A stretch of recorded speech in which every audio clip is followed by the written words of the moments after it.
di Misano. Hello everyone and welcome to the 7th race weekend of the DTM season 2018. And we are absolutely excited to be here in Misano in Italy because for the first time in the history of DTM, we are racing by night. And despite the weather conditions early on when it rained, it's kind of dried up. And we're excited because the atmosphere here is phenomenal. And in fact, the Italian songwriter and rock star Gianna Nannini had a concert here. Let's have a look.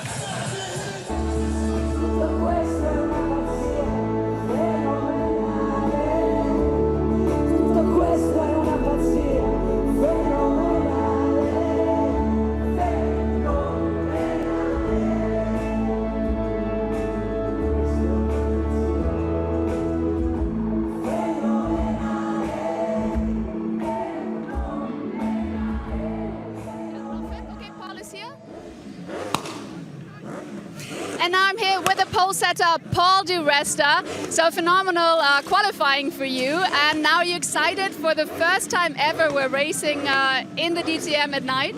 It's going to be quite interesting. It's obviously dark as well. I don't have to say that. Already in the wet conditions, going from dusk to night, it was quite tricky. Visibility was hard to give myself a best chance at the front. But nailing the start in these conditions is key.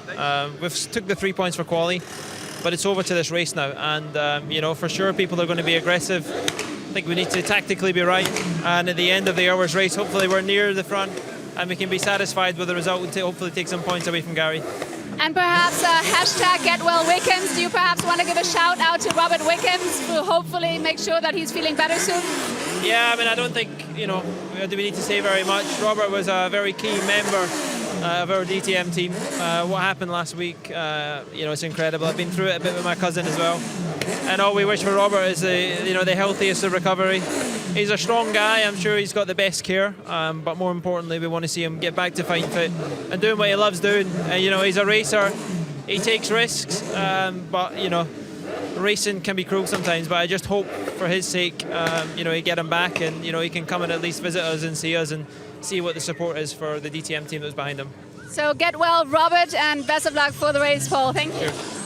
Back to you. Thanks very much, Verena, and we very much echo those sentiments. Get well soon, Robert Wickens. Here we are then, Misano, the World Circuit, Marco Simoncelli then in the dark, and Alex Zanardi, of course, guest starter for BMW. What a fantastically humble man. He will be starting in that car, car number 12, which has been specially adapted by BMW, and our thanks to BMW and also for the DTM for allowing Alex Zanardi a guest start here at Misano. Fantastic. The BMW M4 DTM, his qualifying time of 150.571, just tenths behind Philipp Eng, going from P18 on the grid. And there indeed is Philipp Eng, the BMW driver that will be just ahead of Alex Zanardi on this starting grid. As Paul di Resta alluded, it was very wet for qualifying but beginning to dry, and hopefully it's going to be drying still further for the race. Paul di Resta we've heard from already, but let's go back to Verena right now. And now I'm here with René Rast, starting in P3, so pretty good start, obviously, for the race, starting in P3. It dried up as well, but what are you expecting for the race? I mean, it was tough in the qualifying earlier. It's going to be a tricky race. For sure, we will see, if it doesn't start rain again, we will see some tire changes on slicks. It feels already not too bad on slicks. Still half an hour to go. Let's see. I think we can see some early stops on slicks, but maybe some later stops. I have no idea, but it's going to be a tricky decision as a driver when you pit for slicks. All right, well, best of luck, René. Back to you. Well, it is a confusing situation. Being told by some of my spies down there on the grid that some of the cars already on slick tyres. Marco Wittmann, a qualifying that wasn't his best, that's for sure, and Marco Wittmann will be disappointed going from P15 in the BMW for the two-time DTM champion. There, another rookie in the DTM is Joel Eriksson, like his teammate Philipp Eng. Joel Eriksson going from P16 on the grid. So what can Joel Eriksson deliver here at this circuit? So Timo Glock, the best of the BMW drivers, is with Verena now. And now I'm here with Timo Glock. Timo, now in the beginning of the season, or the first half, it was going really well for you. Now in the last 4 races, you've only collected 11 points. So do you have an ace up your sleeve? How are you going to catch up? Yeah, I mean, we need to try to keep the pressure on. I mean, we've been unlucky in the last 4 races, so just need to find a way to keep the guys under pressure at the front like we did today in qualifying and see what we can do. But yeah, it's not easy. I mean, the Mercedes are very strong as a group, as a package, and just need to try to keep the pressure on and do our best, the best job we can, and see what we can do. Right. Best of luck, Timo. Thank you very much. And back to you. He could very much be a danger man going from P5 on the grid. Here's the grid in full for you in voice and animation as well. Paul di Resta pole position alongside him. Eduardo Mortara goes from P2 on the grid. René Rast, the best of the Audis, going from P3 alongside the British star that leads the Drivers' Championship, Gary Paffett, going from P4. Then we find Timo Glock and Lucas Auer, who are sharing the third row of the grid here in Misano. Under the lights, Mike Rockenfeller and Pascal Wehrlein will go from the fourth row of the grid, P7 and P8, with Augusto Farfus, the Brazilian star, and the Spanish driver Daniel Juncadella, P9 and P10. Nico Müller and Robin Freins, P11 and P12 for those two drivers. And then we see Bruno Spengler, former DTM champion, of course, with Loic Duval alongside him, P13 and P14.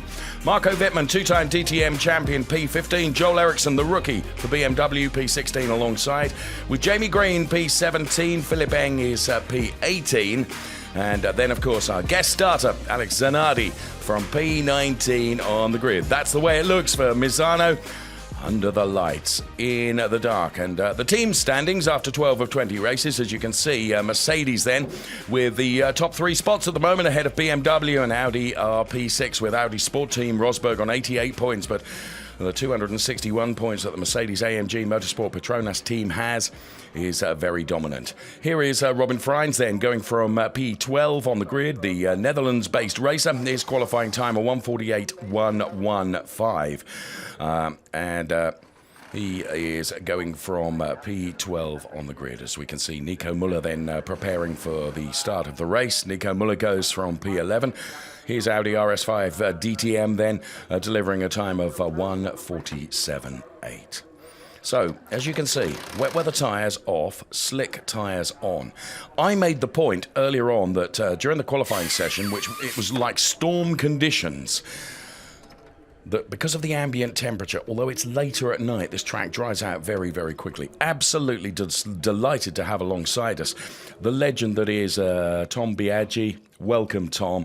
I know your English is not brilliant, but it's great to have an Italian racing driver alongside me. You know this circuit really, really well. Some drivers taking the gamble going on slick straight away. Is that a gamble or is that a wise choice, do you think? For me, it's a gamble. For sure, the track is going to drying quickly, but what will be very slippery are the curves and the grass.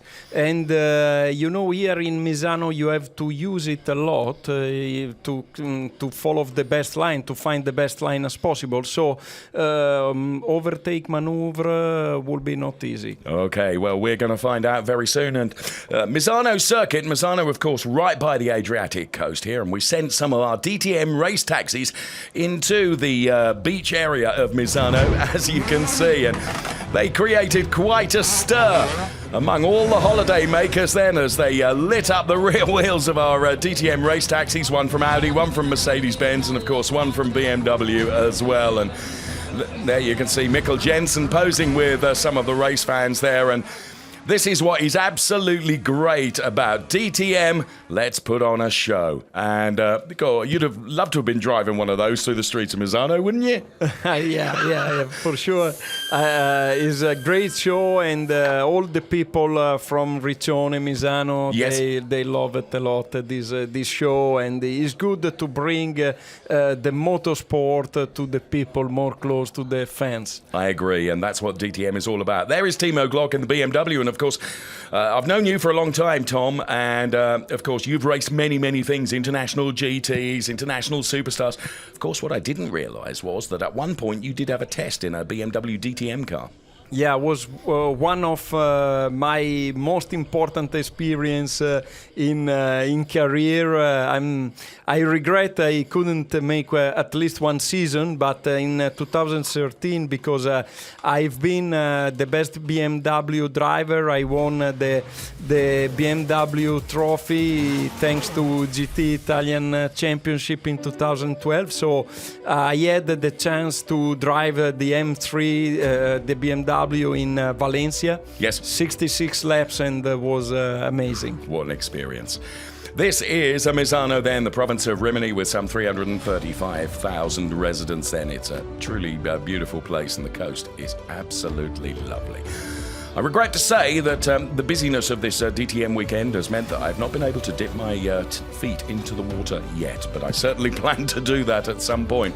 And as this circuit goes from day to night and the floodlights come on, in prospect, a phenomenal DTM race. 55 minutes plus one lap as these cars are about to be unleashed around this fantastic circuit. The race fans have already enjoyed a fantastic concert, and now they're going to see some real red-hot race action as well, as the DTM cars are about to be unleashed. What a sight that is. Here's the grid once again. In graphics, Paul di Resta and Edo Mortara going from P1 and P2. Then it's René, Rast and Gary Paffett then. Best of the Audis, René, Rast splitting that Mercedes domination, the front rows of the grid. Then it's Timo Klock, the best of the BMWs, with Lucas Auer and Mike Rockenfeller and Pascal Wehrlein. What a shot that is, with the moon behind us. Augusto Farfus and Daniel Juncker-Deyer and Nico Muller and Robin Freins. And then we find Bruno Spengler and Loic Duval. Marco Wittmann and Joel Eriksson go from row 8 of the grid, and on row 9 we find Jamie Green, Philip Eng, and then row 10 Alex Zanardi, although I am being told that Jamie Green may not be taking up his grid position because of a display problem, which means he'll either start right from the back of the grid, Thomas, or from the pit lane. Now, as a racing driver, that's kind of your worst nightmare, isn't it, not being able to take up your grid spot? For sure. He's in a race so tough like that is a nightmare for sure, definitely. So Jamie Green then going from the pit lane, so his race is compromised perhaps already. So we will see what he can deliver from there. A feisty British racer, of course, is Jamie Green, and he will do his level best. That's for sure. His season has perhaps not gone the way that he would have liked it to do, but we will see what will happen. As we look at our pole sitter then, Paul di Resta did it in qualifying, and he was the only driver. And Thomas, as you well know from DTM, the differences between P1 and P18 on the grid sometimes is just tenths or 100ths.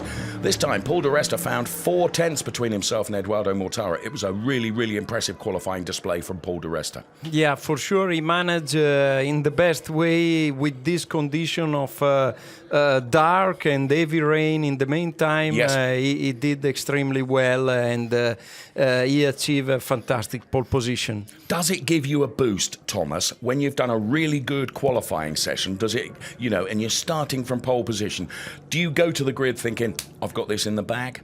When you start in pole position, you did 60% of the job, in my opinion. Okay. It's very important.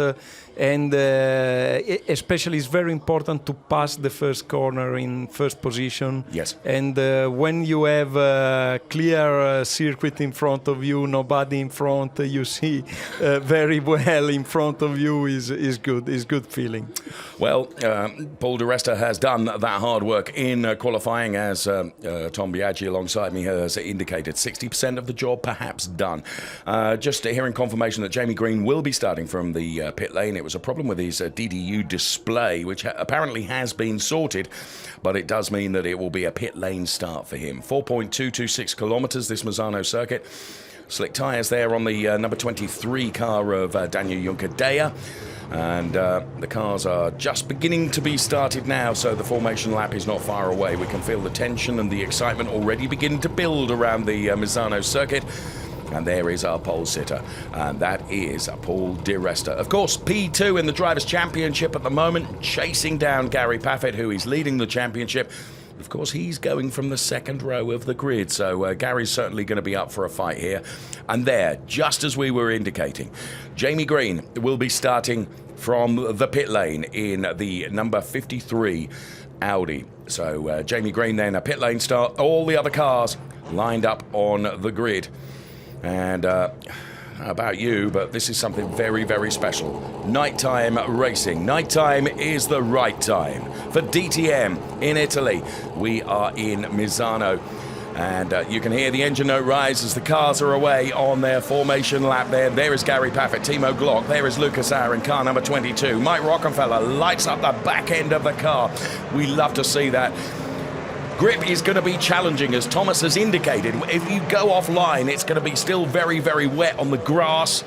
But if you can keep it within the white lines on the tarmac, maybe you're going to be okay. We run through the grid once again in graphics. You can see how the grip is really challenged as Mike Rockefeller is sliding that car around the first sequence of turns here at Misano.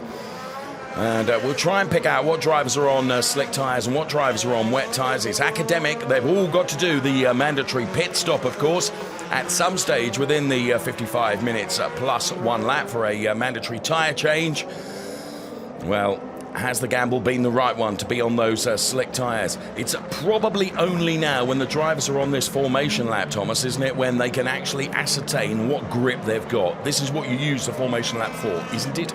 Yes, also it's very, very important especially for the driver that fit the slick tire, to warm up the tire. Of course. To try to warm up as more as possible and to keep warm the tire and brake for have the best performance, to have the best performances in the first 2-3 laps, where for me the driver fit a slick tire, they will have to fight a lot in the first part of the race, in the first 3-4 laps. Cheers, Thomas. Thank you very much. So absolutely critical then is the warm-up. In the driver's standings, as you can see, Paul di Resta chasing Gary Paffett in the driver's standings. Gary Paffett going from P4. Paul di Resta did it all in qualifying and goes from P1. There we can see the René Rast car as we go into the Audi garage now with Dieter Gas, the head of Audi Motorsport, to the right-hand side of your picture there. They always look pensive and nervous right at the start of the race, of course. And the best of the Audi drivers, René Rast, the current DTM champion. That's what it's like looking inside the car of Timo Glock. And Timo Glock, the best of the Beamers then, as he lights up that car going towards his grid box. And there's Jens Marquardt, the boss of BMW Motorsport, to the very right-hand side of your picture. And there is our pole sitter, Paul di Resta. Now, Paul di Resta, I can see from the blue, is on wet tyres. Okay, so Paul di Resta has opted for the wet weather tyres. For sure, the drivers on wet tyres, they will pit soon. Very early on. Yeah. Okay. Well, we are just moments away from the race starting. Uli Fritz from Mercedes-Benz, then inside the Mercedes garage. Jens Marquardt for BMW and Dieter Gas then for Audi. We are about to get the race underway. So we await the final car to come into the grid box, and that's going to be Alex Zanardi, our guest driver. We are so thrilled that Alex Zanardi is with us on the grid here. And Jamie Green from the pit lane goes out onto the grid and falls in right at the back of the grid. Paul di Resta right at the start. We get the green flag from the marshal at the rear. Here comes the start sequence. When the lights go out, we will be racing. And Paul di Resta, well, he bogs down a little bit. Eduardo Mortara gets right alongside him. Gary Paffett on an absolute charge going into turn number 1. And almost makes it work, but Paul di Resta hangs on. He and Eduardo Mortara. Now Gary Paffett moves into P2, potentially. You can see on parts of the track how it is drying out. But Paul di Resta, to be fair, he bogged down a little bit at the start, but then when he got the grip, he got away okay. So the rest of the cars come through now. If we can get through the first lap without anyone falling off, I'll be somewhat amazed, it has to be said. The best drivers in the world in DTM, of course, but we are in very, very tricky conditions. But it's Paul di Resta P1, Gary Paffett P2, Eduardo Mortara is P3, René Rast is P4, and under threat now from Lucas Sauer and Timo Glock on the inside in the BMW. And Timo Glock goes through, René Rast goes out wide. Was there a little touch between the two of them? Mike Rockefeller is trying to get alongside Lucas Sauer. So, Tom Biaggi, in the early stages of this race, there's a lot going on, isn't there? Yeah, because the level of grip of the track, the very low level of grip, and give us a lot of show for sure.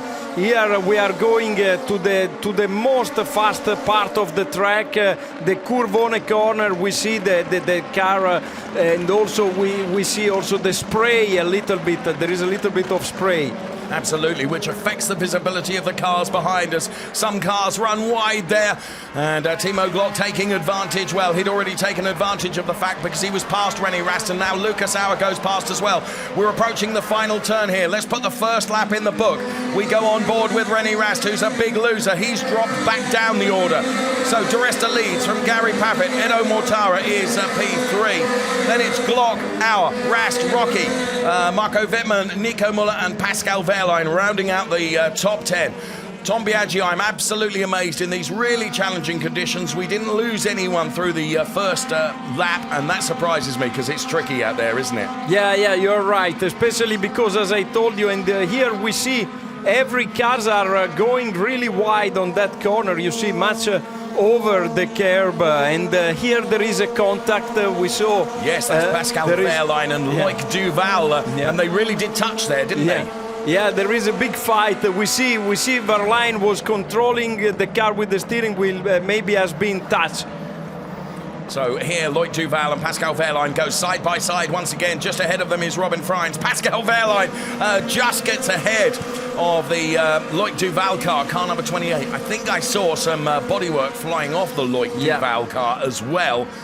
So these are the fights that are going on a little bit further down the order. Loic Duval is P12, then it's Danny Unkatea, Robin Freins, and Pascal Wehrlein, of course, who's in that mix as well. So it was Pascal Wehrlein on Loic Duval where we saw that little bit of contact.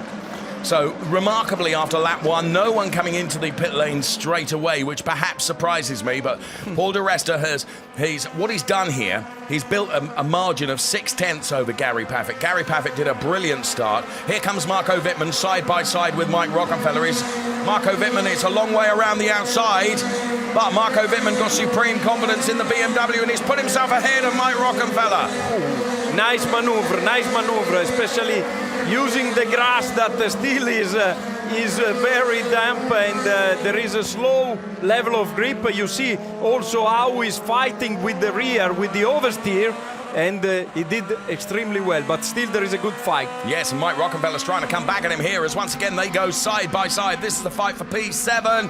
Rocky on the inside of Marco Wittmann. He runs Wittmann out wide. Wittmann almost touches into the gravel. Rocky does go back ahead of the BMW. What a fight that's going on for P7 in this race. So, remarkable stuff. So all the drivers are holding it together at the moment, but really, really challenging conditions out there. Nico Müller is trying to get involved in this as well, because of course, Thomas, once two cars start fighting, the advantage could go the way of Nico Müller. He's got himself past, and so too has Robin Freins. And isn't that a problem, Thomas? When you start fighting, you almost open the door for the cars that are behind you. You are absolutely right, and sometimes when you start to fight, you help the car behind you to come up and to catch you, and is very tough. DTM is giving us a very, very, very great show. Thank you. Tom Biaggi, who delighted to join us on the air. Has to be said that he wasn't altogether sure of doing it. He said his English language, he would struggle with that. You're doing a great job with us, you really are. Paul Di Resta is leading the race, and Marco Wittmann now is under some pressure, this time from Nico Müller, who, like Robin Freins, took advantage of the fight that was going on. And Nico Müller then on the inside around this final turn. Marco Wittmann, though, has got good momentum out of there.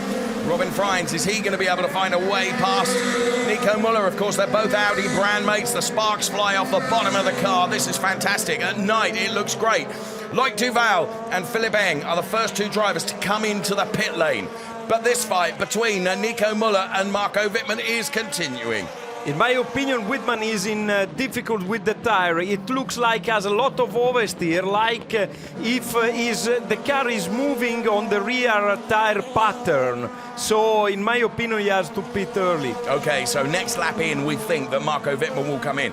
Now, when you're running on wet weather tyres and the track conditions are not wet, you're searching for water on the track to keep those tyres in that temperature window, aren't you? You are absolutely right, but in that condition of the track, it's difficult to find some water to cool down the tire. And Whitman, in my opinion, is suffering of rear tire pressure and temperature, so it looks like the car is moving, as I told you, on the pattern of the wet tire. Okay. What we see from the TV is absolutely that. Okay, so Nico Müller has gone through on Marco Wittmann, and as Thomas has indicated, probably the chances are that Marco Wittmann will come in at the end of this lap to try and get those tyres sorted out, because at the moment, Marco Wittmann, you can see, is really struggling with I think it's the tread blocks, isn't it, Thomas, that start moving around because they haven't got the coolness of the wet. Exactly. Oh, and he's off! Yeah. Sorry. He's off.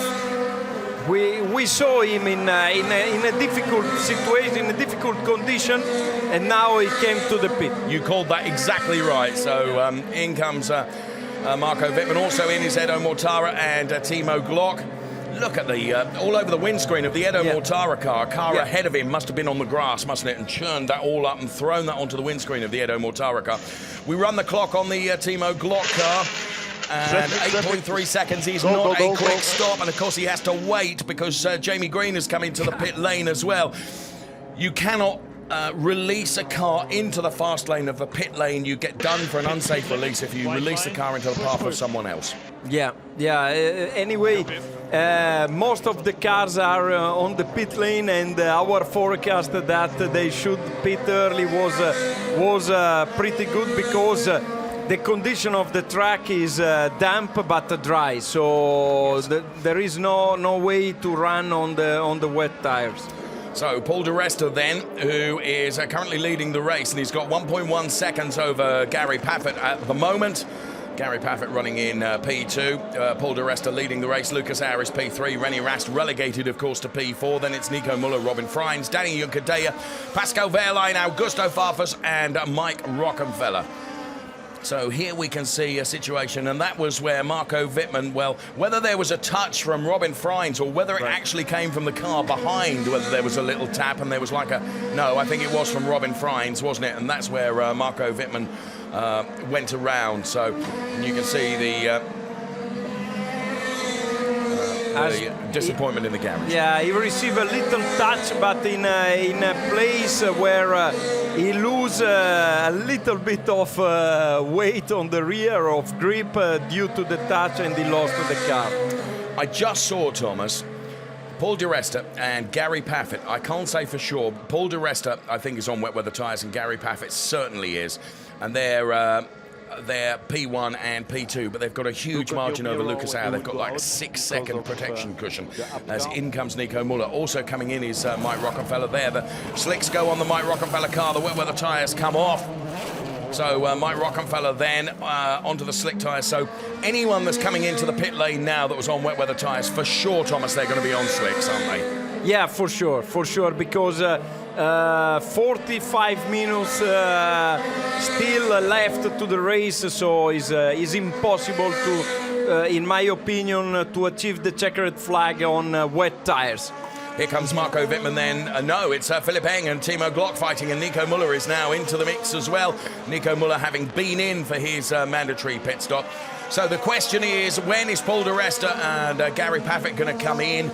At the moment, they have a reasonable margin of some 6 seconds, but looking at the lap times, and as Thomas, you're pointing out to me here, Daniel Juncadella and the other cars that have been in and gone onto those slick tyres are lapping now quicker, aren't they? Yeah. So this is very important information for for who is working on the wall. Yes. To call the car in. Right. Here they come. Here comes Paul di Resta, Gary Paffett in. So, being reported to the stewards, the incident between the car, Robin Freins and Marco Wittmann, which was we saw the car going around. So, In comes in comes Paul di Resta and Gary Paffett. Then the teams go to work on the cars. Let's keep the clock on them here. They're not the quickest times in the world. 6.8 for Paul di Resta, 7.9 for Gary Paffett. Has he been potentially vaulted by anybody else? I think René Rast was on his way down the pit lane. Yes, he was. So he's stopped now. So they come out Paul di Resta and Gary Paffett as they were. For a moment, I just thought René Rast's garage was further up the pit lane. 6.7 second stop for Robin Freins and a 6.9 stop for René Rast, which means the only cars that have not been in for the mandatory pit stop. Daniel Juncadella, who I would suggest, Thomas, from his lap times of 1:38.809, presumably started the race on slicks. Lucas Auer, who's P2 at the moment, a 1:43.359, would suggest that he's still on the wet weather tyres. Would you agree? Yeah, I agree.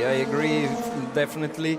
The driver are running below 1 minute 40 seconds are on slick. What we should make clear here is, of course, when you return, as there's a touch between Gary Paffett and Edo Mortara, when you return from your mandatory pit stop, your tyres have not been heated. They have not been warmed, so they are cold. So you've got to get those up to temperature, which is why Edo Mortara was able to quite easily get past Gary Paffett here. His tyres are up to temperature. Exactly. And there was a little touch between Gary Paffett and Edo Mortara, and Gary managed to go through, but the drivers tell me that when they come out of the mandatory pit stop on cold tyres, Thomas, it takes at least a lap to get a temperature into the tyres. Exactly, and is especially now in the night with this kind of level of grip of the track is very, very difficult for the driver to warm up as soon as possible, to warm up as quick as possible the tyres, and is a key also for the race. Well, Lucas Auer's on his way out now. Gary Paffett now has put a lap in on those tyres, so they will be up to temperature. This played into the hands a little bit of Paul di Resta, because as Gary and Edo Mortara were fighting together, so Paul di Resta was able to escape up the road. But now, under pressure, is Eduardo Mortara from Philipp Eng, the BMW driver in car number 25. There is the Philipp Eng car number 25. Incidentally, Alex Zanardi running in P4 in the race, but Alex Zanardi, one of those drivers that hasn't stopped yet for his mandatory pit stop. You can see from the graphics on the left-hand side of your screen, those that have stopped and those that haven't, and those that haven't. Oh, it's a huge lock-up there from Gary. Yeah. And a touch between Philipp Eng and Edo Mortara. Oh, they're side by side. Gary's got a problem. Gary has got a problem, hasn't he? They had a big contact, a strong contact, and I saw also the Mortara car has a problem on the rear. You see on the rear splitter. I just wonder now, we saw all that smoke out of the Gary Paffett car, and you're right, there is a fault on the Edo Mortara car. I'm just wondering to myself, we saw all that smoke from the Gary Paffett car, and then it slowed. It wouldn't necessarily have slowed for a lockup as dramatically as it did. Yeah. Is that a lockup, or is that a mechanical failure? In my opinion, was a lockup of the tire under with the, as you say, low temperature maybe on the tire. We tried if we can see something. Oh, Robin Freins running wide there. And that was Joel Eriksson on Loic Duval. And here is Gary Paffett then, and there was the touch with Edo Mortara, and something's clearly broken on the Gary Paffett steering, isn't it? Because he's out of the race. Yeah. Safety car has been called for. Just when we didn't think we could get any more drama, we've got a safety car. And, well, there is a very despondent Gary Paffett, who, of course, came into this race leading the Drivers' Championship. His nearest rival in the Drivers' Championship, Paul di Resta. And Paul di Resta, of course, is out there. He's not showing as being in the lead, he's showing as being in P5. But bear in mind that the 4 cars ahead of him have not yet stopped. Please bear that in mind. So, let's see again. I began to wonder whether that was engine smoke, you see. But there was the lock-up. Yeah. And then there was contact between Gary, who was returning completely innocently. Yeah. There was contact between him and Edo Mortara. That broke something on the Gary Paffett car. You see. So there was like a sandwich between the three cars. And now Gary cannot steer the car, and it is going out. So that was the contact. To the be contact, fair, he broken for sure the suspension, the front suspension. it was. If you look at it, it was kind of 6 of one, half a dozen of the other. But what means it's the safety car is out, and that means that everyone is stacked up behind the safety car. Junkadea, Farfus, and Spengler and Alex Zanardi, the 4 drivers that have not yet stopped. And there you can see the safety car has picked them up now.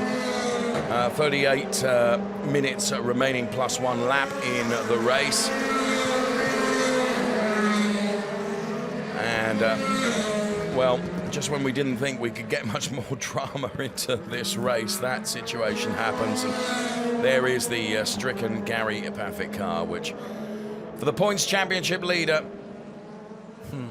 well, you can see that he is pretty unhappy about that. Yeah. What a shame. Because going into this race, as I said, leading the Drivers' Championship, and with a broken component on the car, there's nothing more that he can do. The car will take no further part in the race. So the only points he gets from today's efforts from qualifying. So, and if everything stays the way it stays at the moment, because the order will sort itself out once Junkadea, Farfus, Spengler and Zanardi come in for their mandatory pit stops, Paul di Resta will go back to the lead. Edo Mortara, of course. Now Gary can't open the door of the car. Yeah. So the car is going to be towed away. And you've been in this situation, Thomas, when you're in a good position in the race and then something happens. You know, perhaps it was completely innocent, wasn't it? Something happens that absolutely ruins your race. I mean, how do you pick yourself up from that? But I guess that's what makes you a professional racing driver. You are able to pick yourself up from something for like sure. that. Immediately it's not easy, for sure. Accept something can happen like this, but you know, in motorsport, we know everything can happen from one lap to the next, from one corner to the next.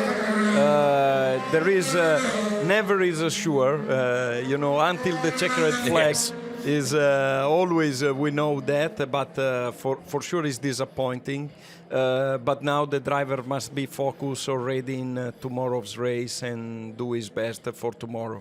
And of course, Gary is the ultimate professional, as are all the drivers in DTM, hugely professional drivers, of course.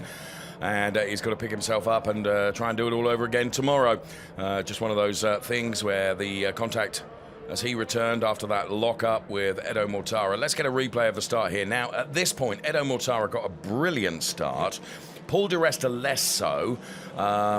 You know, are the wet weather tyres more prone to wheel spinning, Thomas? Yeah, for me, di Resta definitely has a lot of wheel spin on the rear tyre.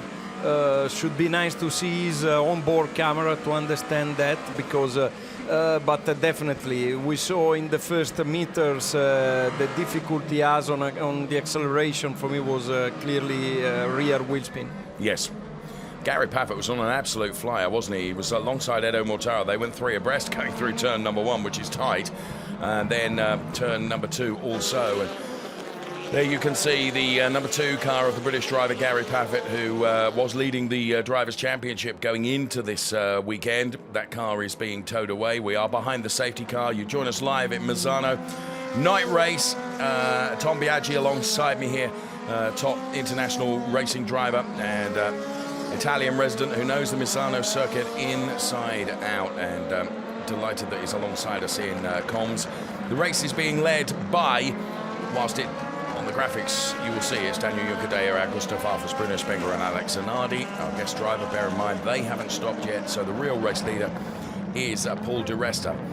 But of course, Paul di Resta will now have Edo Mortara and Philippe Eng and Timo Glock right on his back bumper, where previously, and this is where a safety car always disadvantages the driver that was leading the race effectively, because you all get bunched up together again, don't you? Yeah, you're right. And at the moment, for the drivers, it's very important, it's mandatory to keep as warm as possible the tires. Yes. To be ready when the safety car will go in.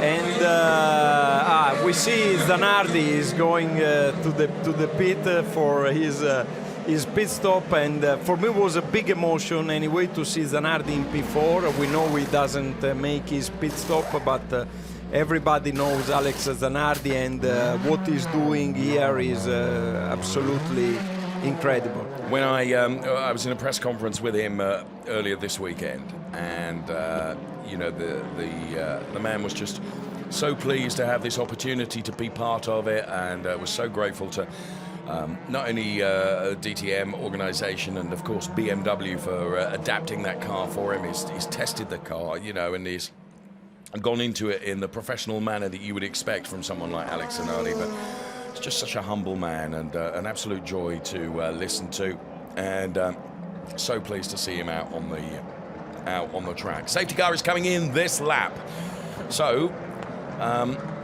we expect Daniel Juncadella, Augusto Farfus and Bruno Spengler to come in pretty quickly after this safety car period, I would think, and then it will be back to the real race order, which is Paul di Resta leading from Edo Mortara, Philipp Eng and Timo Glock. So the lights will go out on the safety car. We're racing under the floodlights here in Misano on the Adriatica coast in Italy, a beautiful part of the country, and delighted to be here with DTM for the first of two races across this weekend, both taking place at night. And we are around about halfway through the race, I guess. We've got 32 3/4 minutes left, plus one lap, and we are behind the safety car for the stricken, sadly, Gary Paffett car, which is out of the race. So, and there you can see just how keen some of the drivers are to get going, because these Indy-style restarts where they go side by side, which is another part of the drama of the DTM as the cars line up side by side. Augusto Farfus, Daniel Juncadella, Bruno Spengler, Paul di Resta, they're all going to line up side by side for the Indy-style restart. And the safety car peels off into the pit lane as once again the excitement begins to build. It's the responsibility of the front row of the grid to control the pace of this restart then. And Daniel Juncadella, Augusto Farfus, Bruno Spengler, Paul di Resta are all champing at the bit, ready to go back racing again. It is DTM under the lights as they approach the timing line. Wait for Daniel Juncadella and Augusto Farfus to give it a footful. Augusto Farfus gets a good start. There's bits of cargo flying everywhere as they go into turn number one, side by side. Paul di Resta, you can see he's got to be oh so careful, because of course he doesn't want to compromise his race position, but of course in true terms he is ahead of Juncadella and Farfus ahead of him. And Danny Juncadella runs wide, and that allows Augusto Farfus to go through. Paul di Resta alongside Philipp Eng. Yeah, Juncadella braked very late, late. He went straight. Beautiful. Extraordinary stuff. The Indy-style restarts we love in DTM. Augusto Farfus leads from Philipp Eng and then Paul di Resta, but not really, because Augusto Farfus has got to come in for his mandatory stop. Lucas Harris, sideways, Jamie Green, and that looks like René Rast. So Jamie Green and René Rast have gone around. Oh, big show in this first part of the first lap after the safety car gave us a lot of action on track. A lot of action. Well, this could all be different now, because excepting Augusto Farfus, I think Philipp Eng has stopped, which means that Philipp Eng is now leading Paul di Resta, I believe.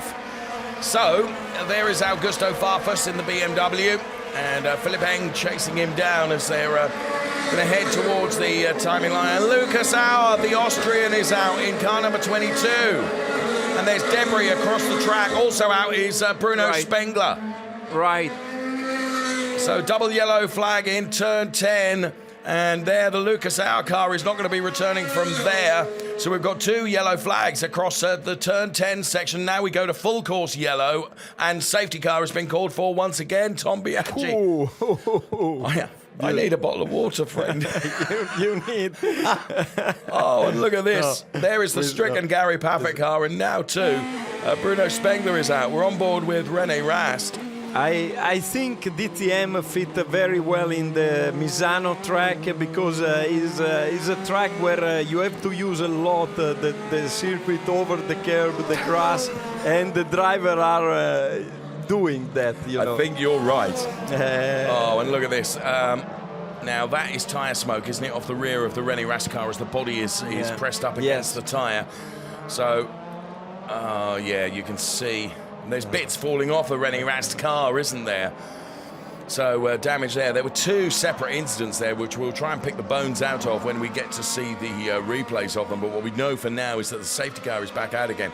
Broadcasting colleague of mine, Thomas, says that when you see a safety car out in the race, it often breeds more safety cars because, of course, everyone gets back together again.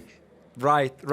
I agree with you, and especially in Misano track where the driver, they have the first part of the circuit, the sector 1, there are a lot of chicane, a lot of change of direction, and this helps the contact, there is a Mickey Mouse part of the circuit. Yes. Like here.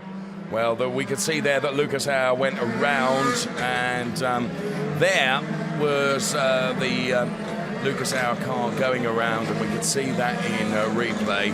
And there is a very despondent driver walking away. So let me try and see here. Well, there's lots of contact there, isn't there, between any number of drivers, and that was the René Rast and Jamie Green incident. And I don't think that only belonged to those two drivers. So we're on board with René Rast, and he connects with the car, but then there's a connection. Oh, and you can see the front of the Jamie Green car is kicked up. So now, whether that was a domino effect of 2 or 3 cars being involved in that.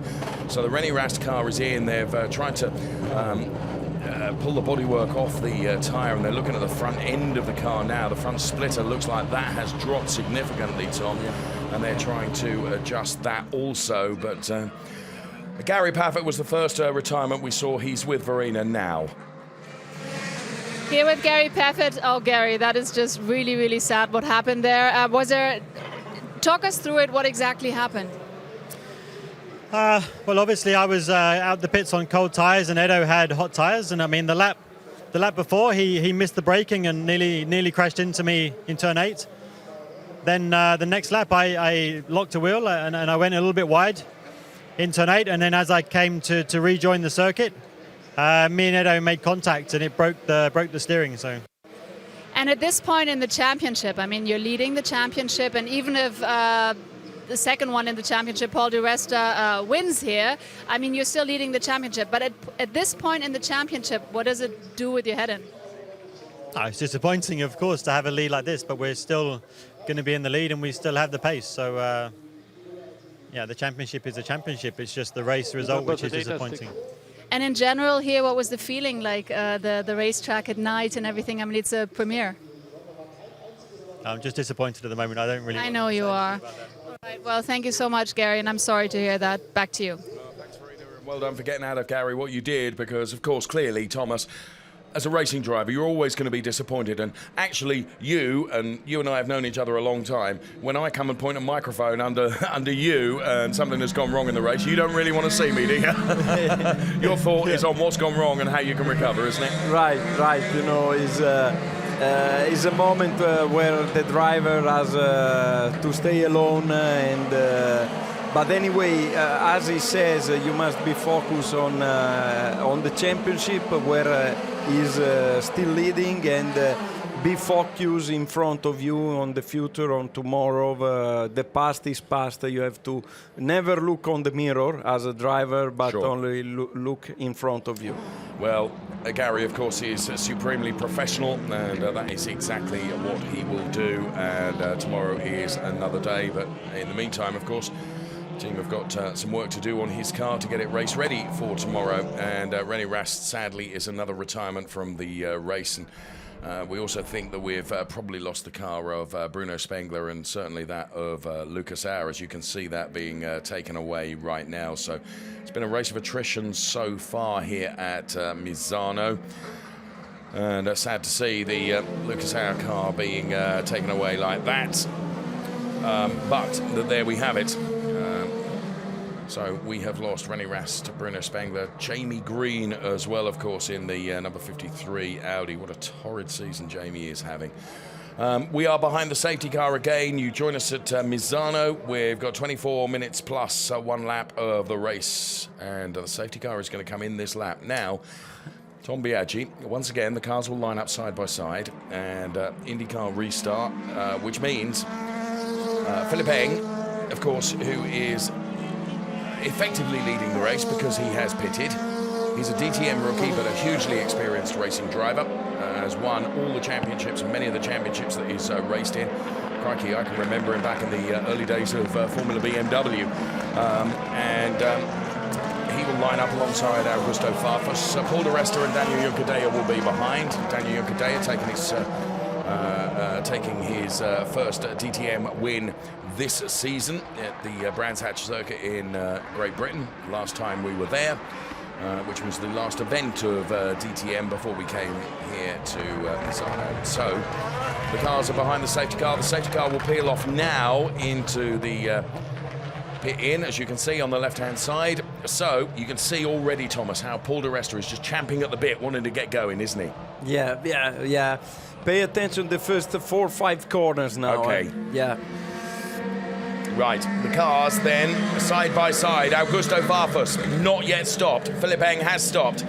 And Augusto Farfus goes for it. Paul di Resta gets right alongside Philipp Eng as they go into turn number 1. Paul di Resta going to have the inside line, puts himself ahead of Philipp Eng. So Paul di Resta effectively back in the lead of the race then, as Augusto Farfus sprints away. So Farfus, di Resta, then it's Eng and Edo Mortara, Danny Juncadella. So, and running very wide there is Augusto Farfus, and they do run wide at that particular part of the circuit. So, Timo Glock, you can see in the all-yellow BMW, and here comes Paul di Resta chasing down that Augusto Farfus car. Augusto Farfus and Daniel Juncadella, cars that have not yet stopped. Robin Freins on the inside of Nico Muller there. So Robin Freins then getting past the Nico Muller car. Here comes Mike Rockefeller on Loic Duval, and just ahead of them is Joel Eriksson. So there is Augusto Farfus, the Brazilian racer then. Paul di Resta is in front of Philipp Eng. Here comes Joel Eriksson battling hard there with the number 16 car of Timo Glock, of course. So the all-yellow machine, which is not quite so easy to identify in the dark conditions as it normally is in the daytime. No further action. That incident between Joel Eriksson and Lucas Auer, which of course saw the Lucas Auer car out of the race, regrettably. Let me say that Farfus is doing a strange strategy as well with Juncadella. They are going to pit very late. Yeah, you're right. It looks like a weird strategy, doesn't it? But sometimes, just sometimes, when you roll the dice, we don't know what's going to happen in the next 21 minutes plus 1 lap. So we will see. We're on board with Timo Glock now. So Timo Glock, who's currently running in P7, which is actually P6 when you factor out the fact that Augusto Farfus and Daniel Juncadella are yet to stop. In actual fact, that would elevate Timo Glock into P5, wouldn't it? So there is Augusto, there's Paul di Resta. I'll tell you what, Philipp Eng is staying with him as Paul di Resta runs wide. This is for the real lead of the race. Now, Paul di Resta just ran wide. Philipp Eng didn't need offering that opportunity to go through again, did he? And whoosh, he was through there. He was in a perfect position to be able to take advantage of that. I'm happy to see Philipp Eng in such a good position on the race, because I knew him very well in 2014 in the Porsche Super Cup. Yes. And I have to say he's a very good guy. He's a very, very nice person. He helped me when I was in trouble with that kind of car that requests a different driving style, and I have a very great memories about him. You're right, he is a great guy, and he is leading the race effectively now. Philipp Eng then ahead of Paul di Resta. There is Paul di Resta in the Mercedes-Benz then. I know it shows P3, but as DRS gets enabled, of course, to use DRS, you have to be within 1 second of the car ahead of you. And Paul di Resta will have DRS availability to him. Augusto Farfus yet to stop, as Tom Biaggi alongside me has indicated. A weird strategy coming from Augusto Farfus and the team behind that car, but who knows what will happen in the remaining 19 and a half minutes plus one lap of this DTM race under the lights here in Misano. The fastest lap from Philipp Eng, a 1:31.792. Another retirement, sadly, René Rast. He's with Verena now. And I'm here with René Rast. Very sad that the race is over for you. Talk us through what happened there. Yeah, it was like a bit like auto scooter today. Very chaotic race. Start didn't went well, and somehow I was always on the wrong time, wrong position. Got a few hits on the whole bodywork, so it wasn't really nice. But obviously, with the view and with the drying track, it's not that easy to have the control over the car. So it's normal that cars are touching. In the end, I got turned around. I'm not sure from who or what happened exactly. I didn't see the pictures yet, so we need to analyze. But obviously, not a great day. Big shame. Thank you very much, René. Back to you. Another supremely professional driver, René Rast, then sadly is out of the race. Augusto Farfus dives into the pit lane, so now we get back to the real race lead, and this is Philipp Eng. Now, Philipp Eng, P1, Paul di Resta, P2, P3 is Eduardo Mortara. Philipp Eng, he drove in that lap almost a second faster than Paul di Resta. Extraordinary pace he's got in the BMW, isn't it? Right, extraordinary. Augusto Farfus in then as they go to work on that car, the number 15 car of Augusto Farfus, run by the BMW RMG team. And there is Philipp Eng. Joel Eriksson is getting a drive-through penalty for pushing another car. Now, Joel Eriksson is running in P6 in the race, so that will elevate Loic Duval up to P7. And that will also elevate Timo Glock. Well, he doesn't... wants to try and find a way past Daniel Juncadella. Of course, he's not going to be troubled by Joel Eriksson behind him because Joel has got to go in for a drive-through penalty. But what I need to say here is that when Joel Eriksson goes in for his drive-through penalty, that will elevate Alex Zanardi up to P12 as well. I bet if you'd have said to Alex at the beginning of the race you're going to be P12 or P11, he's no chance, Dave. You know, such a humble guy. Right, Daniel Juncadella in the Mercedes is under real pressure here. Juncadella is trying to make that car as wide as possible for Timo Glock to try and find a way past, but here comes Timo Glock. He takes quite a bit of the curves, and I would almost be keen to say, Thomas, that he's taken liberties with the curves here, but it seems to be working. Yeah, sure. Is in Misano, you can use a lot of the track, depending also what the driver are allowed to do. Because the rules says you can't go over with the four wheels over the white line. Yeah. But we know in the briefing in Misano, unfortunately I wasn't in the driver's briefing as I'm not driving in DTM, but normally in Misano the chief of the director of the course, the clerk of the course, says to the driver where also you can use all the track and you can go wide even with the four wheel over the white line. As we can see there. Exactly. So basically the rules with regards to those white lines, a blind eye is turned at certain corners and the race director will allow that to happen. Well, Timo Glock is continuing to chase down Daniel Juncadella. Doesn't matter what he's using at the moment, he hasn't got past him. Dave, I have to thank you because you translate very well my English. You translate very well from my mix of English and Italian to English. You're doing a great job. you understand what I mean, so I'm happy. Thank you so much. I think he's going to have him here. He's getting ever closer. Timo Glock chasing down Daniel Juncadella then. So the extraneous noises that you can hear, you may think that we're banging about here in the commentary studio. That's not the case at all. It's the exhaust as the cars run past us. Fantastic. Yeah, I agree. I definitely agree. When I saw the start of the race, I thought it's much, it's much better than Formula One noise at the moment. And for me, as a fan, motorsport fan, the noise is is an ingredient very important. Yes, I agree with you. Now this is Alex Zanardi coming in the number 12 car. And they go to work on the Alex Zanardi car. And look at this, he lights the car up and goes back out into the race once again. Cold tires, you need to bring them up to temperature. Our guest driver, Alex Zanardi, then, an absolute thrill to have him out on track in a DTM car, and big thanks to BMW for making that happen by especially adapting that car, and also to the DTM organisation for allowing that guest entry. So, Timo Glock, look, he cannot get past this car of Daniel Juncadella, and this must be so frustrating for the former Formula One star, as he calls himself the old mans of DTM racing. Timo Glock, he is now, because he cannot get past, he's under pressure from Loic Duval in the Audi behind. So we've got Mercedes, BMW and Audi all fighting over this P4, P5 and P6 place at the moment. And tell me, as a racing driver, Thomas, when you're in the middle, you're trying to fight a car ahead, but you've also got to be minded because you've got a car attacking you behind. You've got to attack and defend at the same time. How do you do that? Yeah, it's not easy. It's not easy.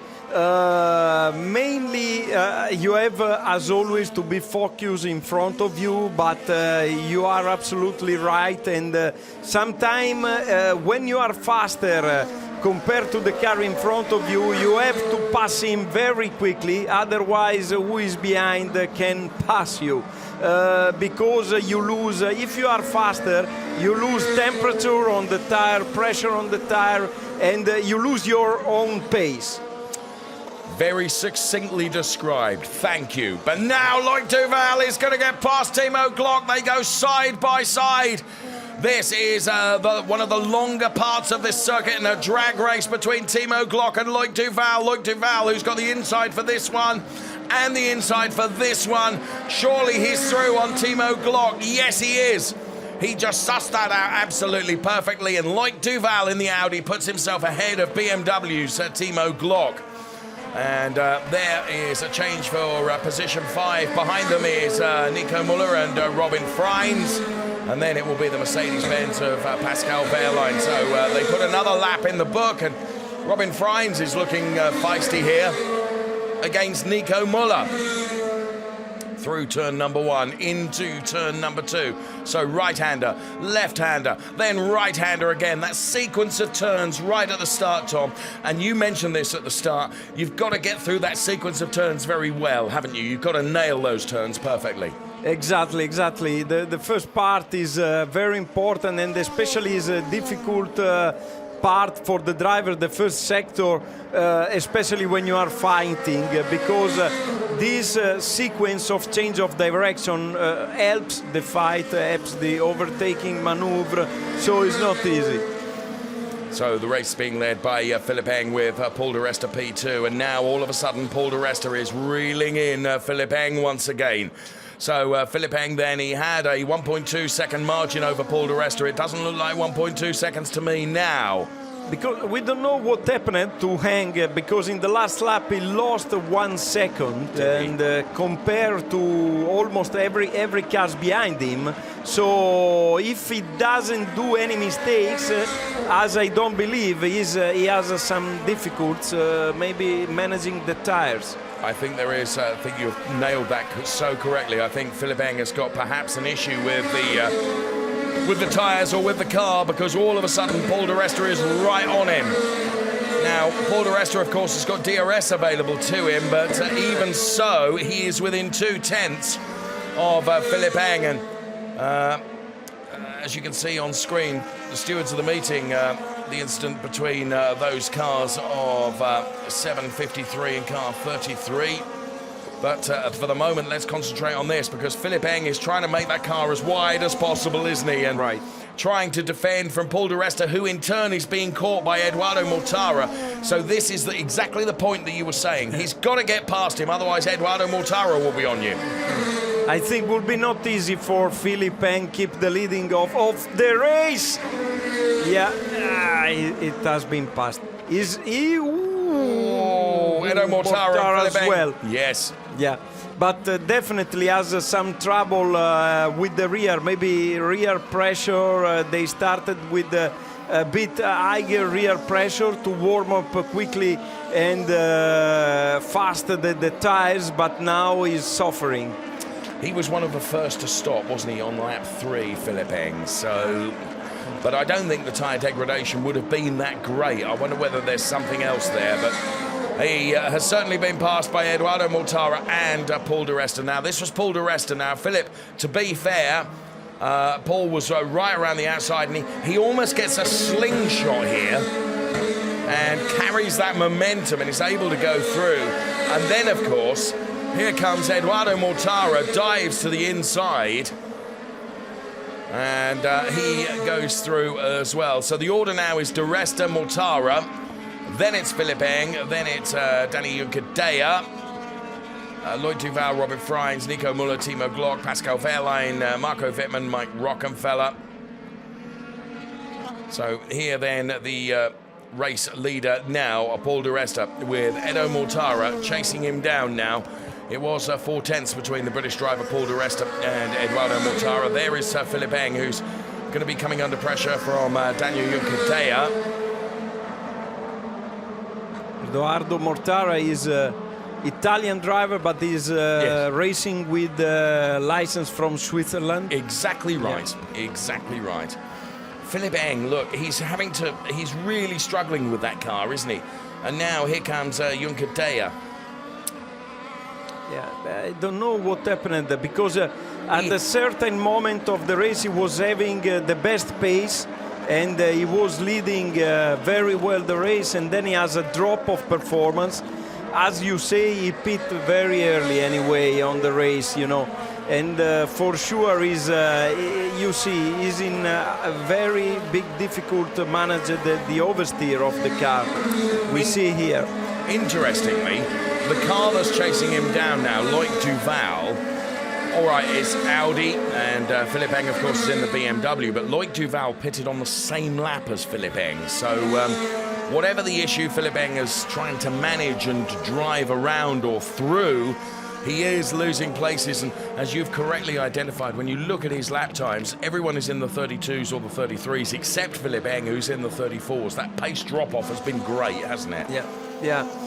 Or he asked too much to his tire at the beginning, and when he was leading the race, he pushed too hard on the tires. We don't know, or the pressure a bit too high when he starts. So now he's in difficulties for that.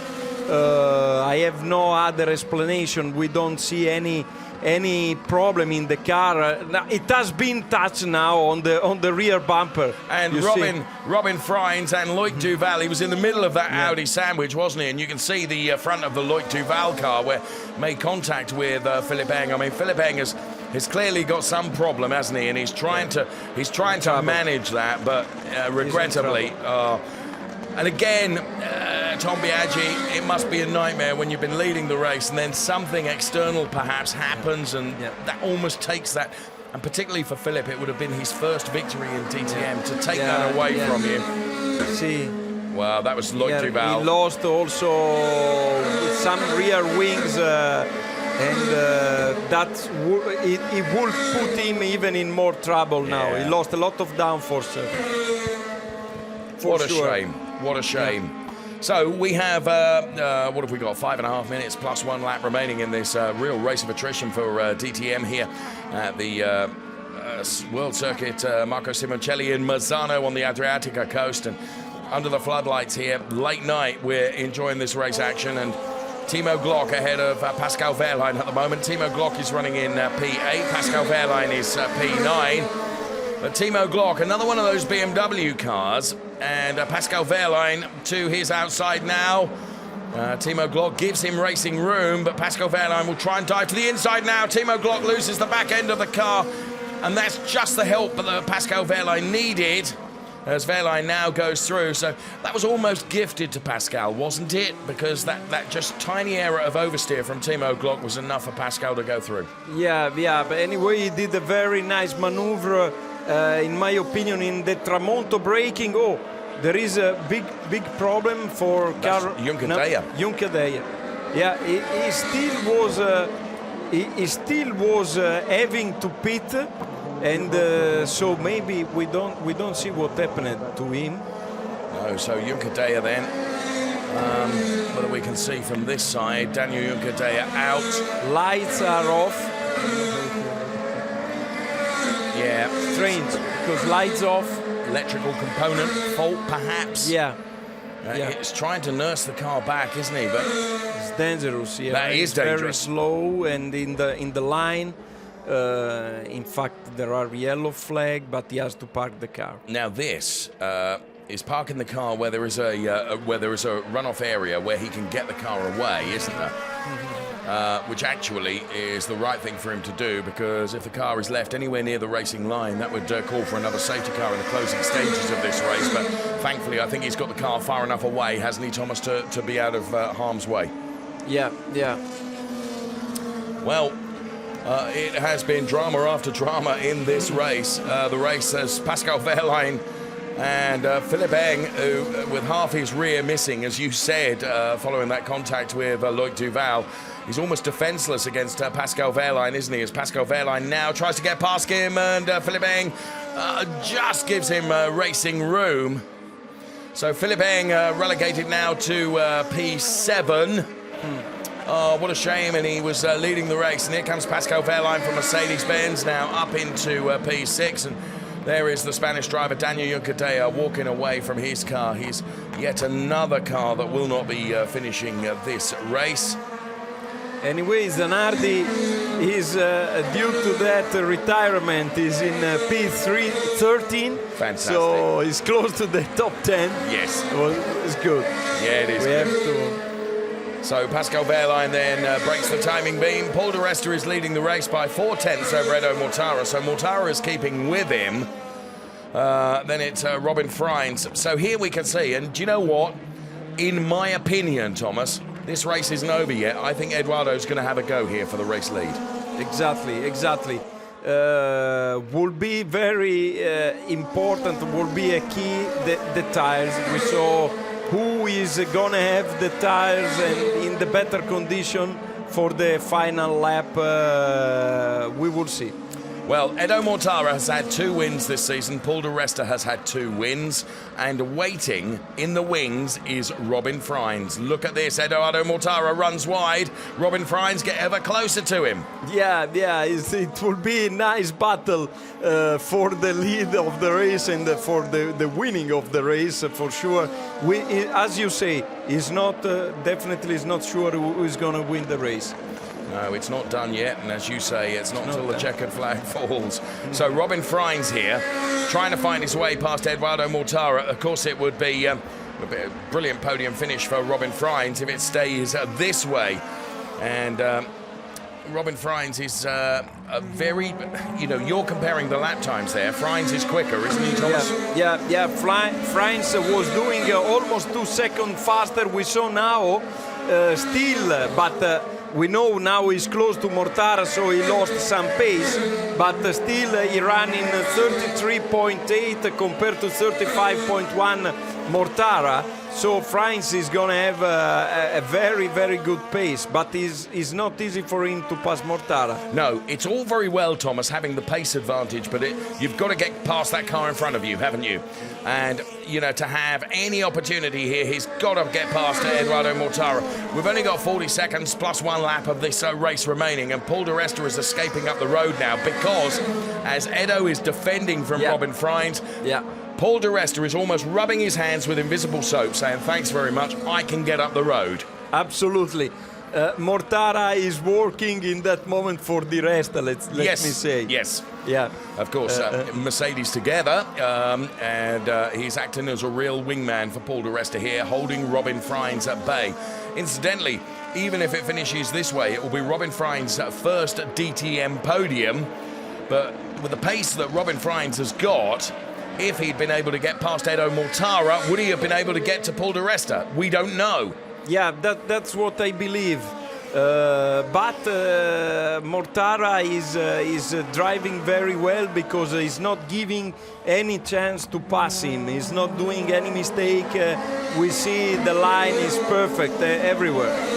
So, as they cross the line, we are into the last lap of the race. Paul di Resta is leading. Robin Freins now lights up the wick still more to try and find his way past Edoardo Mortara and head towards that P2 place rather than P3. Paul di Resta has escaped up the road. The final 4.2 kilometers around this Misano circuit to close race 1 for DTM over this weekend under the floodlights. It has been an extraordinary race for so many different reasons. So Edo Mortara tracked all the way by Robin Freins, but Robin has got to try and find a way through. He dives to the inside of Edo Mortara now. Racing room is given by Edo Mortara. They're side by side, but Edo's just got a little bit more momentum than Robin Freins, and of course will have the inside for the next turn. Very, very nice maneuver. Mortara, he did very well defending his position, really. Brilliant, brilliant, brilliant. Freins, he has more. He knows that he has more pace. He has to give 120% now to pass Mortara. He's given 125. Oh, he's every which way he can. He's trying to find his way past Edoardo Mortara, but Edo is giving him racing room, but he's clearly using as much of the tarmac as he needs to, but now he runs wide, and is that enough for Robin Freins? They touch. Robin Freins has just done it. Well, Beautiful. I have to say, lap after lap after lap, that was one of the more enjoyable battles out there on track. And right at the closing stages, Paul di Resta wins from Robin Freins, who takes P2, Edo Mortara P3. Then it's Loic Duval P4, Nico Muller, Pascal Wehrlein. Timo Glock will be P7. Then it will be Philipp Eng, who at one stage had the lead of the race. Marco Wittmann will be P9, Mike Rockefeller P10, and wow, what a race. Screaming past our position here in the commentary booth, Augusto Farfus takes that P11 place. Our race winner is Paul di Resta. Joel Eriksson is going to take P12. And Alex Zanardi is going to finish P13. But our race winner is Paul di Resta from Robin Freins, who right at the very closing stages of the race. Wow. Big show, big show. What a race. What a race. I enjoy very much. Good. We enjoyed what you were able to bring to the show. Alex Zanardi now crossing the timing line to take that P13 position. What a brilliant drive from him, but a brilliant drive from Paul di Resta, who sussed his opportunities. And you know what, Thomas, you've driven in races where you couldn't write the script. So many things changed. Right. I don't think I've seen a DTM race with so many different permutations of the way it could go. We've had 2 safety cars. We had changeable weather conditions under the floodlights. I mean, we had just everything thrown at us, didn't we? Yeah. I agree with you. And all these things together, the combination of fact, give us a very, very, very great show. Here we can see the highlights of this overtaking maneuver of Freins that he did a very, very... He keep his right foot on throttle. He doesn't mind. He was outside line, and Mortara also make his life not easy, but he did a very, very nice overtake. I agree. Maneuver. I agree. I think that was one of the... There's Uli Fritz there in conversation with Gary Paffett, and discussions going on. I had to listen into that, really, but look at the state of the front of Edo Mortara's car, Thomas. Right. It is not easy to see on the dark with the such... you see the screen of his car is absolutely... it looks like a rally car. You're right. You're right. You'd have thought it's just done a rally, wouldn't you? Is Paul di Resta then our race winner. And Robin Freins, I have to say, I was having a long conversation with Robin Freins. he invited me to Maastricht to go and have a look round in the closed season, and he is so deserving of that. His best finish in the DTM and his first podium in DTM. And when you've gone into a new racing series, yeah, Paul's pretty happy, isn't he?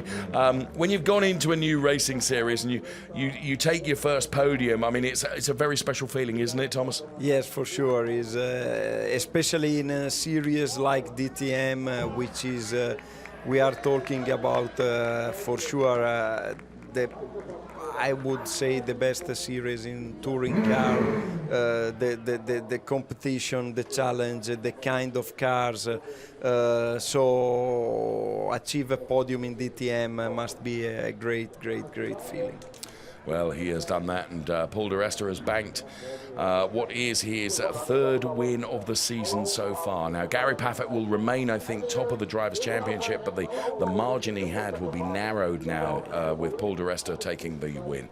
So their confirmation of the result, Paul di Resta takes P1. Robin Freins, Edo Mortara will be joining him on the podium. Then it's Lloyd Duval, Nico Muller, Pascal Wehrlein, Timo Glock, Philipp Eng, Marco Wittmann. And rounding out the points-paying positions, Mike Rockenfeller, who takes P10. Then it was Augusto Farfus, Joel Eriksson, Alex Zanardi, and then we lost Daniel Juncadea, René Rast, Bruno Spengler, Jamie Green, Lucas Howe, and of course, Gary Paffett. So there we have it. What a race indeed. And of course, not long for us to wait for the next installment in this fantastic DTM story, which of course comes up around about the same time tomorrow night. So all smiles then. Although Edo Mortara is the one that's smiling the least. Paul di Resta certainly smiling, and Robin Freins, of course, will remember the fact that he gained his first... Oh, it couldn't be closer, could it? Look at this in the Drivers' Championship. 1 point. 1 point. Gary Paffett leading Paul di Resta. Gary knows that he needs to turn it on tomorrow, doesn't he? Will be for sure. We will see another very nice race tomorrow night here in Misano. Mortara looks a bit disappointed about losing a position in the last lap in one of the last corners. Paul di Resta, race winner. He's with Verena now. I'm here with a very happy man. Congratulations, Paul. You did it from pole to victory, and that means you're only 1 point behind in the championship lead, so fantastic job. Yeah, you don't get much better days than it was. It couldn't have been any more difficult, to be honest, in terms of how the conditions were. You could kind of read it before the race. Qualifying in the wet, then starting on the worst side of the grid. Fortunately, I retained the lead. Good pit stop, and then you've got the safety car. It was a bold decision for the IndyCar restart. Eng was very aggressive, and given where I was in the championship, I was like, well, if you're that quick, go for it. And I think he suffered a bit at the end with tyre digging. We got through, but it was right on the edge. Right on the edge. Again, tomorrow, I think it's forecast to be a bit wet, but yeah, it's been a very solid weekend, even if you go away with this. You did a fantastic job. All right, so enjoy your moment up there, Paul. Thank you so much. And I'm going to get Robin in a second. Robin, hello there. Coming all the way from P12 to P2, and what an amazing maneuver you did there. I mean, congratulations. Yeah, thank you. It was a long shot. I came from far in turn 8. I tried. I saw that he braked a bit early in turn 8 the lap before. So I'm like, I knew it was the last lap, so I gave it a shot. And then he was kind of... off balance, so I kept on going, and finally he did a little mistake in turn 14, which was enough to take P2. Plus, I mean, you really had the pace, right? Yeah, the pace was good. I was battling with Timo, and he hit me on the side, so I went wide, so I had to start all over again. But I enjoyed myself out there. I'm sure you did. Thank you so much, Robin. Back to you. Thank you, really. You know what, when you get a result like that, P12 to P2, I mean, yeah, you are going to enjoy that, aren't you? Yeah, for sure. It's not easy, especially in such a category like DTM. And it's more than rallying, it's like big grass tracking, doesn't it? Yeah, Goodness, look at the front. Sorry to interrupt you, but that car is, look at that. No, it's crazy. Extraordinary. Due to the rain, outside of track, you can find the rally condition. You're right. What a beautiful shot that is at the Misano region at night, of course, and Wow, what a race we have enjoyed from DTM. Another race to come, of course, tomorrow. Still got the podium to come here, of course, and we'll see on that podium Paul di Resta, Robin Freins and Edo Mortara. And the scene could not be set for anything more exciting tomorrow, because in the Drivers' Championship, just 1 point now between Paul di Resta and Gary Paffett, the top of the Drivers' Championship. Of course, Gary Paffett not finishing the race. Absolute nightmare for him. Just what he didn't want, but hugely professional driver. He'll pull himself back from the disappointment of not finishing, and of course another day tomorrow. And the one thing we know about the DTM is you can take a look, Thomas, at the what has happened in today's race. You would think that would give us a form guide for tomorrow. Forget it. It doesn't, because tomorrow can be completely different, can't it? I agree with you, I agree. And tomorrow we hope for more Italian sunny weather. So then again we'll change a lot the track condition, the setup of the cars, and it will be another story. I think you're absolutely right. A very despondent Mike Rockefeller walking down the pit lane there as Paul di Resta dons the cap which says first. And is P1 for Paul di Resta, and that's how happy he was as he jumped out of the car and celebrated his third win in DTM this season, and now finds himself within 1 point of the championship leader, which is still Gary Paffett, who suffered from not finishing this race today. So Paffett still leads, but only by 1 point from the man in the middle of that picture, Paul di Resta, smiling there, and he'll be out on the podium in a few moments from now, and he'll be joined by this man who doesn't look quite so happy, Edoardo Mortara, P3, Robin Freins, P2. So, Edo then, what's going through his mind, Thomas? You know, in Italian we say when you have an overtake in the last lap like that, it burns. We say burns. We say, you know. I mean, for sure he suffered about losing one position in the very last lap, in almost the last corner. But anyway, he achieved a great podium in a race so tough like we saw. Well, here is Paul di Resta getting past Philippe Eng then, as we take a look at some of the overtake moves during the course of the race. And here he really gets a slingshot because he's run wide, but he uses that, doesn't he, to give him that extra momentum almost to find his way past Philippe Eng. And it was interesting, Thomas, that actually he said exactly what you had said in comms earlier on, that you felt it was Philippe Eng had pushed his tyres too much early on.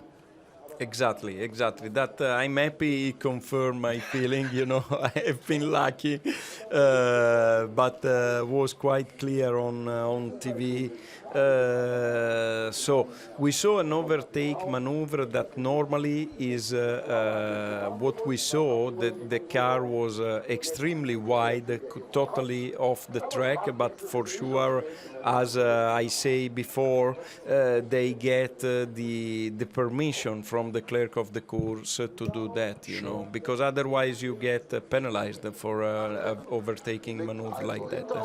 Thank you, Thomas Biaggi, who's been alongside us all race long. We're about to get the podium underway, and we're waiting for the podium ceremony to start. You can see that Paul di Resta, who will be on the top step of the podium. Robin Freins will be on step number 2, and Edo Mortara on the 3rd step of the podium. So the podium ceremony is about to get underway, and under the lights here in Misano, here comes Paul di Resta to the top step of the podium, his 3rd win in DTM this season. And well done, Paul di Resta. They have an ice cream to celebrate in the team. His first podium in DTM. Robin Freins then takes that P2 place.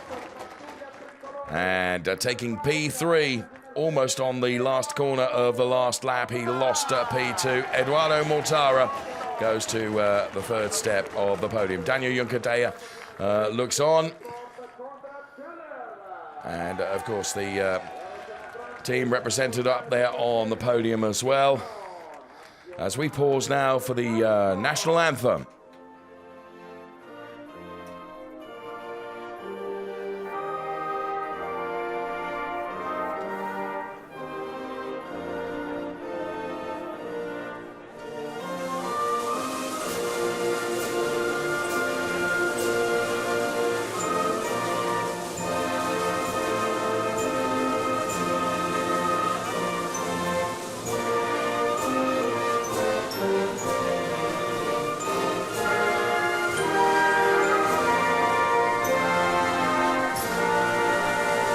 So as the anthem plays out for Paul de Rast, some special guests on the podium to oversee the trophy presentations. Tom, alongside me, you've spotted some friends of yours already. Yes, Roberto Ravaglia is a DTM Superstars driver, but also has been my team principal for 3 years. We achieved several championships together, wins, so I'm happy. Alex Nannini, though, is going to take the trophy for himself, wasn't he, to begin with?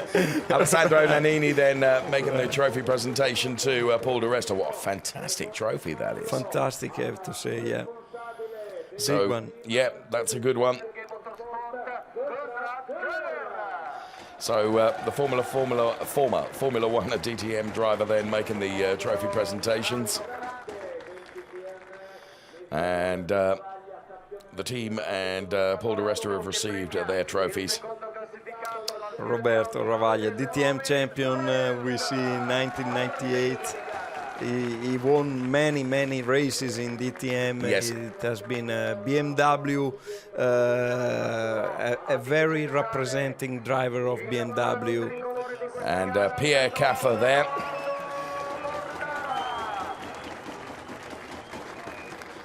Pierre Caffer, who has on occasions been driving the DTM race taxis as well. So some people, lucky people, have had passenger rides with Pierre Caffer. Wow. That would be something nice, wouldn't it? So there we have it then. Trophy presentations done and dusted. The drivers will all get together, of course, with those really magnificent trophies with the Misano circuit, of course, etched in the trophy. And Robin Freins will remember this, his first DTM podium. And here comes the champagne then. And I have to say, I think this has been really unfair of late. The poor grid girls who have really just come under intense targeting from the champagne. Intense targeting, yeah. I don't think that's fair. Really, I don't. But well done to all three, Paul de Rast, Robin Freins and Edo Mortara. Well, if we get a DTM race tomorrow with only 50% of the drama, Thomas, it's going to be a big race, isn't it? Anyway, yeah, I agree. Paul de Rast lifting the trophy then, and great trophies as well from DTM here in Misano. He is now, as Uli Fritz, ahead of Mercedes-Benz. DTM looks on. He is only 1 point behind Gary Paffett in the championship. This was so unfair. I mean, girls, make haste your escape because, you know, you were going to get it, and indeed you did. Here comes Robin Freins then. Is there a bottle drop on the way here? Yes, there is. Come on, Robin. Left, right, centre. Oh, it's quite a long way down there. Sometimes is this going to be successful? Oh, well caught, sir. Well caught. Well, he did well. I saw several bottles broken on the asphalt. Yes, he did very well. He kept hold of that. So there we have it then. And we know Eduardo Mortara, he looked a bit disappointed. He's with Verena now. Yeah, Edo, you're looking very disappointed because I guess just before the end of the race you lost one position. However, I heard that before the race you actually mentioned that you didn't have a good feeling with the car and you didn't even know if you would finish. And you did finish on the podium, so why so disappointed? Yeah, I mean, we weren't sure actually to finish the race today. We had a problem after quali. And I mean, the goal was actually, you know, to get to the end of the race by every possible way. And so I was trying to save the car from the beginning to the end, which worked. And I must say a big thanks, you know, to the my Mercedes team. They did an incredible job. No, I'm sad, to be honest with you, not because of the loss of the second place. In the end, you know, it's 3 points. It's not the end of the world. I'm disappointed because of the contact with Gary, and I think that today, we could have done 1, 2, 3. And obviously, I didn't want really to interfere like in the championship like that. I kind of like was squeezed like between him and Philippe Eng. I didn't really have like anywhere to go, and I feel sad for that because I think that probably we're gonna have some discussions because of it. Right. Well, thank you so much for your honest words. Thank you, Edo.